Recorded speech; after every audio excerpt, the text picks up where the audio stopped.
Hello, everyone. In the words of Will Smith's character from the movie I, Robot, this is when I told you so just doesn't cut it. Just as I said yesterday, nothing happened and nothing continues to happen when it comes to ending Russia's invasion of Ukraine. And I think that is one of the problems because people are talking about peace, people are talking about ending the war, but there is a very big difference between calling it war, territorial conflict, something else, and calling it what it is, which is an invasion of one country by another. I think it would be a lot more productive if people started calling it that, because that offers you a different perspective on what peace actually means in this situation. So, basically, after Ukraine did not agree to the 28-point plan that was compiled by Russia and placed before Donald Trump with the help of Stephen Witkoff, there has been nothing from Russia.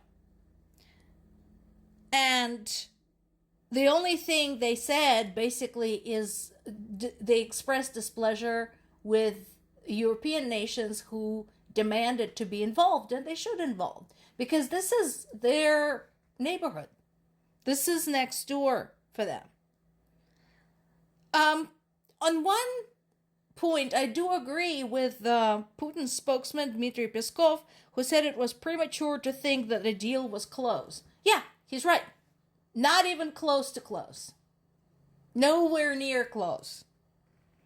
And yes, again, I want everybody to remember that all of the differences that exist between Russia and Ukraine exist because Russia is invading Ukraine.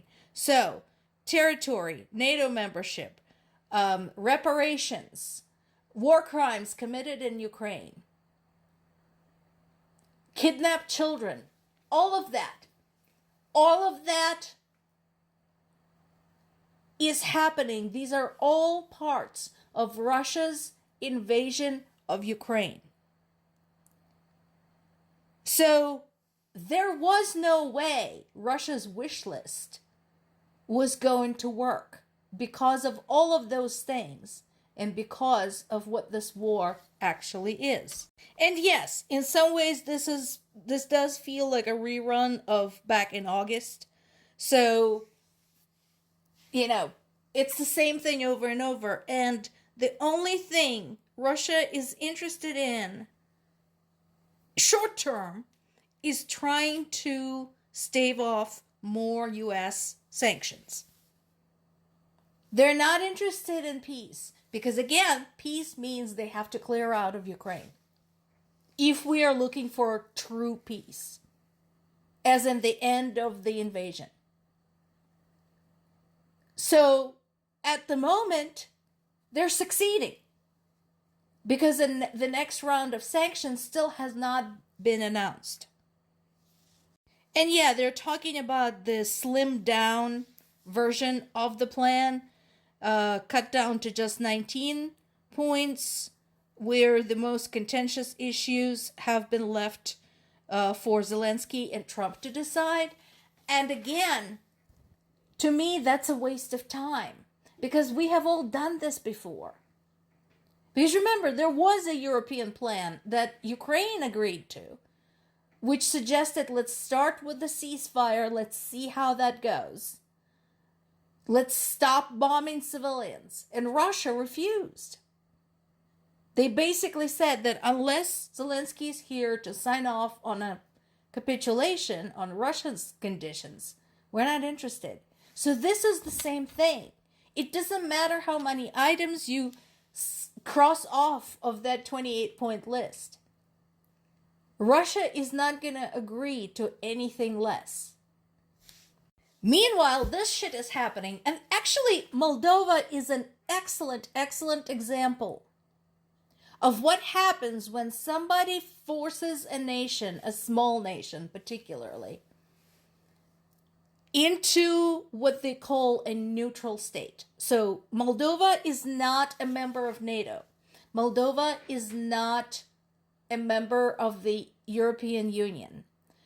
Moldova has been supportive of Ukraine very warmly, and they are more pro-European now than they used to be. However, once upon a time, when Moldova was forced into the neutral state, Russia moved into the border region between Moldova and Ukraine called Transnistria and established its military bases there. And Moldova, not having a lot of military resources of its own, has been unable to dislodge them from there ever since. So that took place in 1992. So Russians have been sitting there for over 30 years. This is what happens to countries when you force them into the neutral state, when you refuse them a protection of a larger alliance. So what happened this time? Well, a drone flew over Moldova and came down virtually intact. So Moldova was able to identify it as a Russian manufactured drone. And yes, they have issued a strong statement that this is unacceptable. They basically weren't happy about this, and they shouldn't be. Because who wants that? And it's a very well-known fact that Russia has been actively trying to derail Moldova's alliance with the European Union. So, the problem is, again, Moldova not being part of any larger alliance because it was forced into the neutral state, can't do anything about this other than issue a statement of protest. And this is in my native city of Zaporizhia. I need to go find my parents, need to see if I can call them because I don't know where they are and if they're alive. But anyway, there's been a big drone attack that wounded 19 people. In the process, 20 private homes and 31 apartment buildings were damaged. Again, in their usual underhanded fashion, Russians launched the attack late at night. They hit 3 different districts in the city. That's why I need to go check with my parents. And initially they were aiming for the city center. But again, considering their history and just like hitting whatever the fuck they can, the impact went a lot farther than that. Almost half of the wounded are presently hospitalized. In addition to damages to these buildings, the attacks left 358 households without electricity and 201 without gas. About 200 people had to seek shelter in the protected locations. So this is where the evacuees can stay warm. But yeah, this is just another vicious attack. And once again, look at what they're doing. Look at what Russia is doing. They even refuse to consider not murdering civilians. They even refuse to consider returning 19,000 Ukrainian children, which they have stolen, kidnapped. Why is everybody playing footsie with them? More to come.